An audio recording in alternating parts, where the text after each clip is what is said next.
আল্লাহ তাআলা ঘোষণা করছেন যে তুমি কল্যাণ যদি পেতে চাও মসজিদে আসো। কোথায় যেতে হবে? মসজিদে যেতে হবে।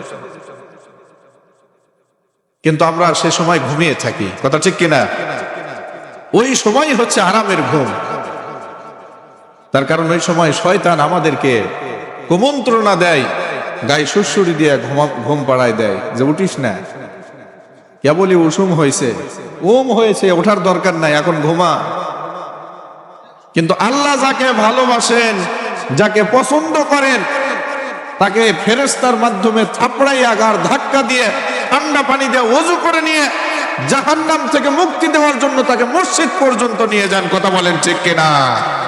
দিল খুলে প্রাণ উজাড় করে মহান সৃষ্টিকর্তার কৃতজ্ঞতা প্রকাশ করছি। সকলেই পড়ি আলহামদুলিল্লাহ। লাখো কোটি দরুদ সালাম আকায়ে নামদার তাজদারি মদিনা সরকার দো আলম শাফিউল মুজনবিন রহমাতুল লিল আলামিন নবী মুহাম্মদুর রাসূলুল্লাহ। সকলেই পড়ি সাল্লাল্লাহু আলাইহি ওয়াসাল্লাম। অত্র মাহফিলের সভাপতি জনাব আলহাজ হযরত মাওলানা জালাল উদ্দিন সাহেব, প্রতিষ্ঠাতা আশরাফে দারুল উলুম মাদ্রাসা, প্রধান অতিথি জননেতা জনাব রেজাউল করিম তানসেন, সংসদ সদস্য কাহালু নন্দীগ্রাম বগুড়া ৪। বিশেষ অতিথি জনাব আলহাজ মোহাম্মদ আবুল কালাম আজাদ, চেয়ারম্যান ৫ নম্বর ভাটগ্রাম ইউপি নন্দীগ্রাম বগুড়া। আমার পূর্বে কোরআন ও কারীম থেকে, কোরআন এবং হাদিস থেকে খুব গুরুত্বপূর্ণ আলোচনা পেশ করেছেন আপনাদের এলাকার কৃতি সন্তান। তার পূর্বে আরেকজন আমার ছোট ভাই, তিনিও খুব সুন্দর পবিত্র কোরআন থেকে ও হাদিস থেকে আলোচনা পেশ করেছেন। আল্লাহ পাক রব্বুল আলামিন সকলের কথাগুলোকে আমাদের হেদায়েতের পাথর হিসাবে কবুল করুন, সবাই বলে আমিন। আজকের এই কোরআনের মাহফিলে এসে আপনারা সবাই খুশি না বেজার? খুশি না বেজার? যে শীত আর যে ঠান্ডা,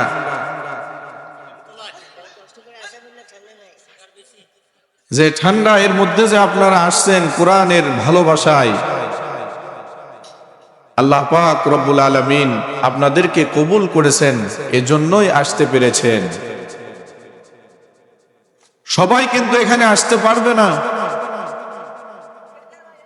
মসজিদে কি সবাই যেতে পারে? না। কোরআনের মাহফিলের সভাপতি কি সবাই হতে পারে? না।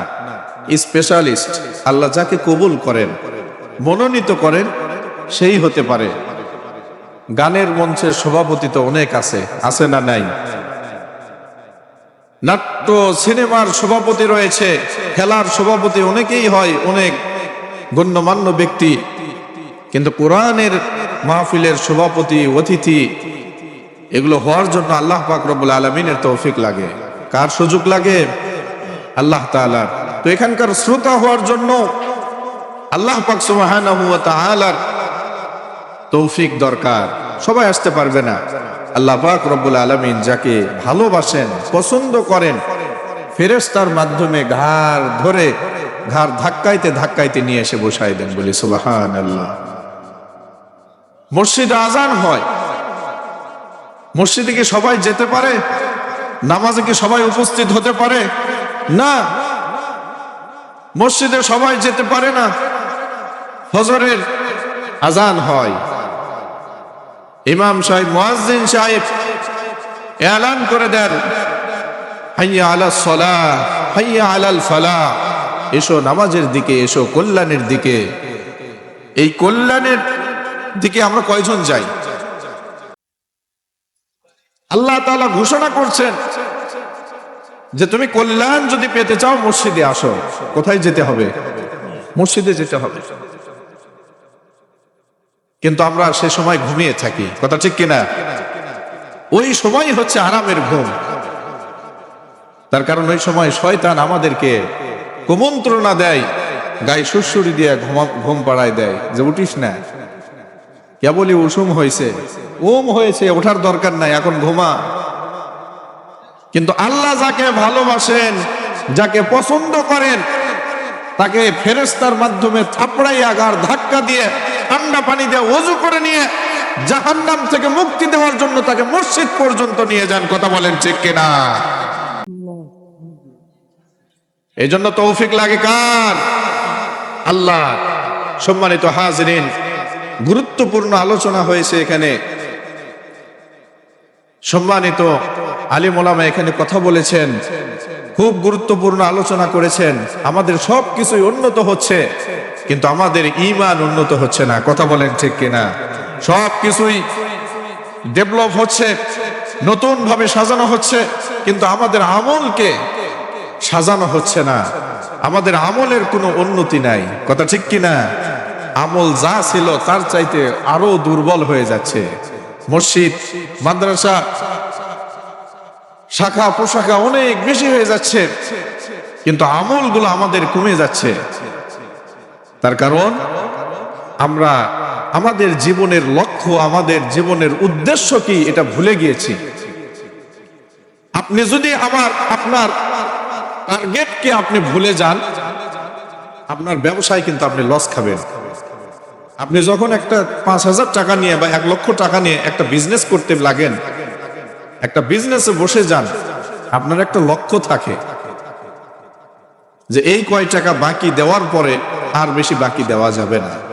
বাকি দিতে গেলে কোন শ্রেণীর মানুষদেরকে দেওয়া যাবে। ব্যবসাটাকে উন্নত করার জন্য আপনার একটা সিস্টেম থাকে, একটা পরিকল্পনা থাকে। সেই পরিকল্পনার আঙ্গিকে আপনি ব্যবসাটাকে উন্নত করতে পারেন। আপনার একটা উদ্দেশ্য থাকে যে ব্যবসা করে আমি জমি কিনবো, এরপরে জায়গা কিনবো, তারপরে বাড়ি করব। কথা বলেন ঠিক কিনা? যদি টার্গেট না থাকে, কোনো লক্ষ্য না থাকে, তাহলে কোনো কিছুই বাস্তবায়ন হবে না। লক্ষ্যই নাই তো কিভাবে কি হয়? আপনি যখন ঘর থেকে বের হন, আপনার একটা লক্ষ্য থাকে। আজকে যেমন আপনার লক্ষ্য ছিল নন্দনবাড়ি কোরআনের মাজলিসে আপনি যাবেন, সেখানে বসবেন, আল্লাহ তাআলা পৌঁছাই দিয়েছেন। ঘর থেকে বের হয়েছেন, বগুড়া যাবেন, এটা আপনার লক্ষ্য বস্তু, আপনি পৌঁছে গেলেন। কিন্তু ঘর থেকে বের হলেন, কোথায় যাবেন? আপনি হাঁটতেছেন, মানুষ ভালো বলবে না পাগল বলবে? বলেন কি বলবে মানুষ? তো আমরা দুনিয়াতে আসছি, দুনিয়াতে আসার পূর্বে ছিলাম কোথায়? বলেন তো কোথায় ছিলাম? কই ছিলাম? হ্যাঁ, কার জগতে? কে বলতেছে মায়ের পেটে, কে বলতেছে রুহের জগতে? আমরা সর্বপ্রথম ছিলাম জান্নাতে। কোথায়? কোথায় ছিলাম? যেতে হবে কোথায়? আবার কোথায় যেতে হবে? জান্নাতে। এই হচ্ছে আমাদের লক্ষ্য। যেতে হবে কোথায় বলেন? জান্নাতে যেতে হবে। লক্ষ্য আমাদের ঠিক রাখতে হবে যে দুনিয়ার আমল দিয়ে আমাকে জান্নাত কামাই করে নিতে হবে। তো জান্নাত কামাই করার জন্য কি করতে হবে? বিশাল বড় একটা টুপি পড়তে হবে। কথা ঠিক কিনা? বিশাল বড় জুব্বা পড়তে হবে। কথা ঠিক কিনা? বিশাল বড় দাড়ি রাখতে হবে। কথা ঠিক কিনা?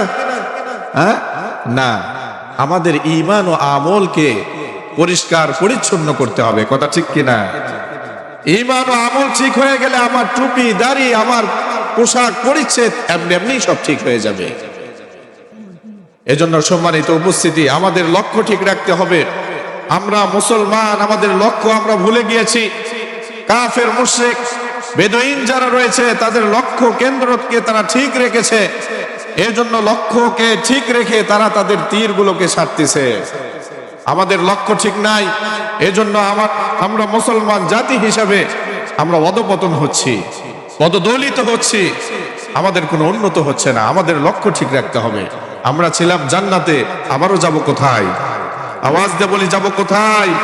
জান্নাতে। এজন্য জান্নাতে যাওয়ার কাজ আমাদেরকে করতে হবে। এই দুনিয়াতে